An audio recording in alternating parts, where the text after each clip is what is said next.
حضرت عائشہ رضی اللہ عنہا بیان کرتی ہیں، رسول اللہ صلی اللہ علیہ وسلم سے ورقہ بن نوفل کے بارے میں دریافت کیا گیا تو خدیجہ رضی اللہ عنہا نے فرمایا، اس نے آپ صلی اللہ علیہ وسلم کی تصدیق کر دی تھی، لیکن وہ آپ کے اعلان نبوت سے پہلے فوت ہو گئے۔ رسول اللہ صلی اللہ علیہ وسلم نے فرمایا، اسے مجھے خواب میں دکھایا گیا، اس پر سفید کپڑے تھے اور اگر وہ جہنمی ہوتا تو اس پر کوئی اور لباس ہوتا۔ مشکوات المصابی حدیث نمبر 4623۔ حضرت ابن عمر رضی اللہ عنہ سے روایت ہے کہ رسول اللہ صلی اللہ علیہ وسلم نے فرمایا، سب سے بڑا جھوٹ یہ ہے کہ آدمی اپنی آنکھوں کو وہ چیز دکھائے، یعنی جھوٹا خواب بیان کرے جو انہوں نے نہیں دیکھی۔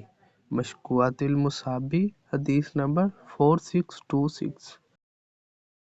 حضرت ابو ہریرہ رضی اللہ عنہ بیان کرتے ہیں، رسول اللہ صلی اللہ علیہ وسلم نے فرمایا، اللہ نے آدم علیہ السلام کو اس کی صورت پر تخلیق کیا، ان کا قد 60 ہاتھ تھا۔ جب اس نے انہیں پیدا کیا تو فرمایا، جاؤ اس جماعت کو سلام کرو۔ اس جماعت میں چند فرشتے بیٹھے ہوئے تھے اور آپ کو جو جواب دیں وہ غور سے سنیے، چنانچہ وہی جواب تمہارا اور تمہاری اولاد کا ہوگا۔ وہ گئے اور انہوں نے ان سے کہا، السلام علیکم۔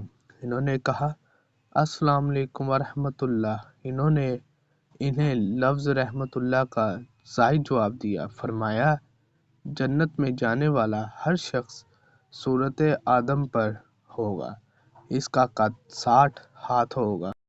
ان کے بعد پھر مسلسل اب تک قد و قامت میں کمی واقع ہوتی چلی آ رہی ہے۔ مشکوات المصابی حدیث نمبر 4628۔ ویڈیو اچھی لگی ہو تو چینل کو سبسکرائب، ویڈیو کو لائک اور شیئر ضرور کیجیے۔ ہمیشہ سلامت رہیے۔ جزاک اللہ۔